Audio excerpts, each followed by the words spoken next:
మాజీ ప్రజాప్రతినిధులకు కూడా మీ అందరు కృషి, కార్యకర్తల కృషి, మీ పట్టుదల గత 15 రోజులు ఎంత బలంగా పనిచేసారో మా అందరికి తెలుసు. మేము చూసినాము.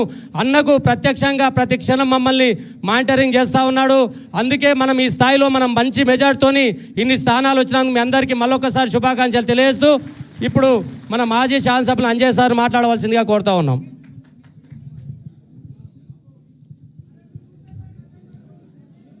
షాద్నగర్ నియోజకవర్గంలోని గెలిచిన సర్పంచుల సన్మాన కార్యక్రమానికి ముఖ్య అతిథిగా ఇచ్చేసి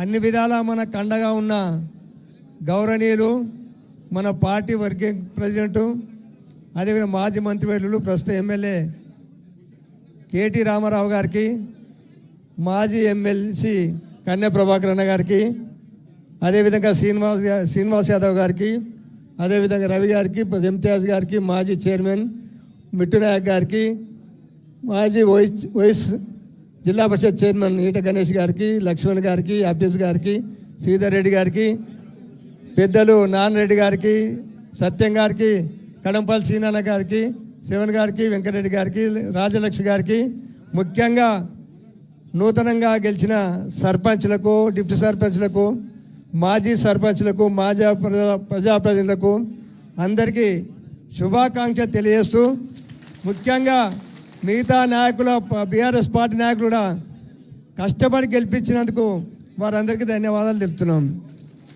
కొంతమంది మీరు అర్థం చేసుకోండి, ఈ మధ్యన కేసీఆర్ ఉన్న కాలంలో మనకి ఎట్లుండే, మన పల్లెలు ఎట్లుండే, ఇప్పుడు ఎట్లా పల్లెల పరిస్థితి ఏమైంది మీరు ఒకసారి ఆలోచించాలి.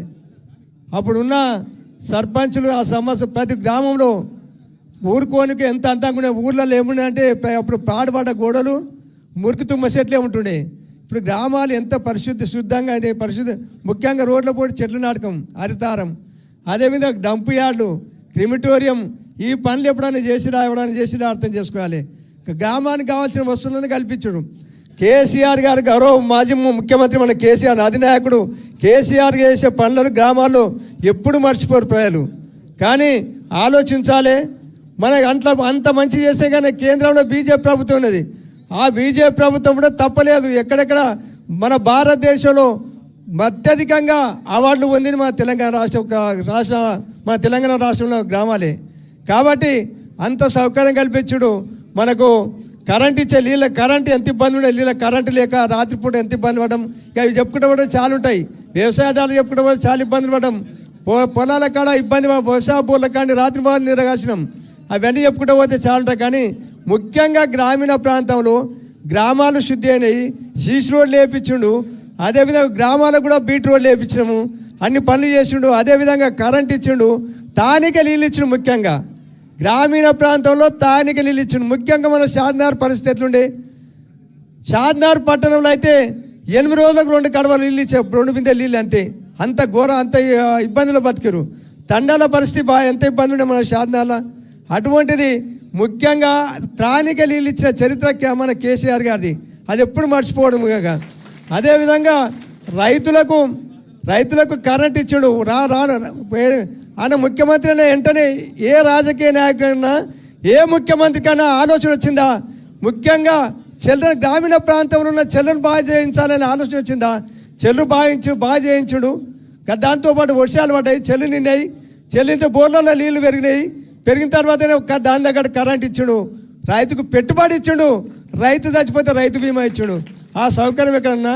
రైతు పెట్టుబడి అనేది ప్రపంచంలో ఎక్కడ ఉన్నదా? ఎక్కడ లేకున్నది.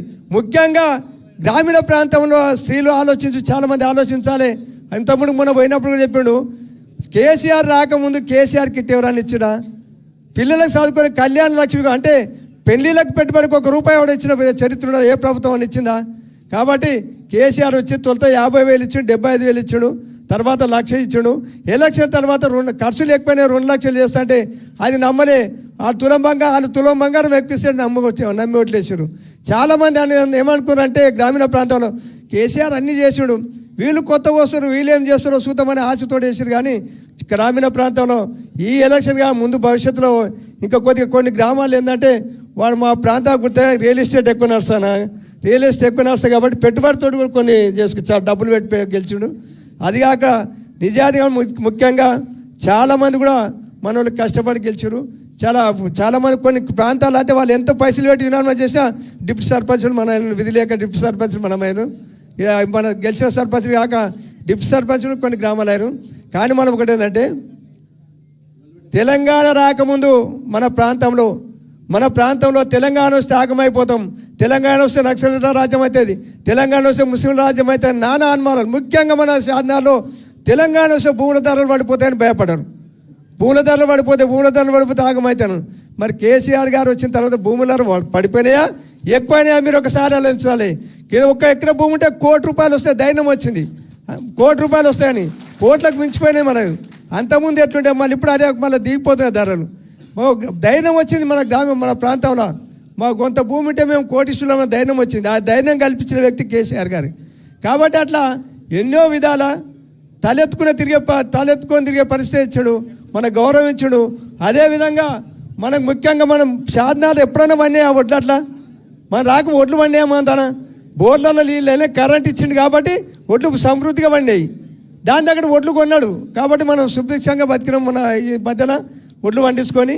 కాబట్టి మీ అందరితో మనం చేసంటే మన ఎవరు రాదన్న తెలంగాణను అవహేళన చేసి ఎన్నో రకాల మాటలని కించపరిచిన మాటలు మాట్లాడి ఈ బక్క సిక్కిన వాళ్ళకి తెలంగాణ ఏం చేస్తారు నానా మాట్లాడరు.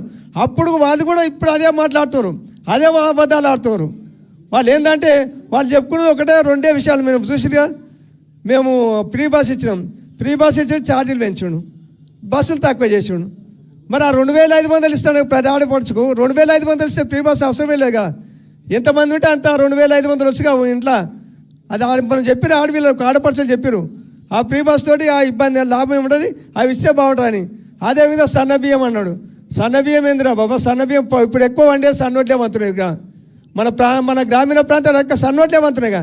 ఆయన సన్నబియ్యం ఇచ్చేది. అదిగా కేసీఆర్ గారు ఉన్నప్పుడు ఏం చేశాడంటే మనిషికి 4 కిలోలు ఉంటే 6 కిలోలు చేసాడు. అదేవిధంగా ఎంతమంది ఉంటే అంత 6 కిలోలు ఇచ్చాడు. అప్పుడు సీలింగ్ ఉండే 20 కిలోల సీలింగ్ ఇవ్వండి, అది తీసేసాడు. ఆ సాయం కేసీఆర్ గారు చేసారు. కానీ వీళ్ళు ఏం చేశారు, మీరు అంతే కొన్ని విషయాలు వివరంగా మీరు ప్రజలకు చెప్పాలి, ఇంకా చెప్పాలి. రాబోయే ఎలక్షన్లో ఇదే పట్టుదలతోటి ఇదే కసితోటి మీరు అందరూ కష్టపడి మున్ముందు మన పార్టీని గెలిపించాలని మీ అందరితో కోరుతూ సెలవు తీసుకున్నాను. జై తెలంగాణ, జై తెలంగాణ, జై కేసీఆర్, జై కేసీఆర్, జై కేటీఆర్, జై కేటీఆర్.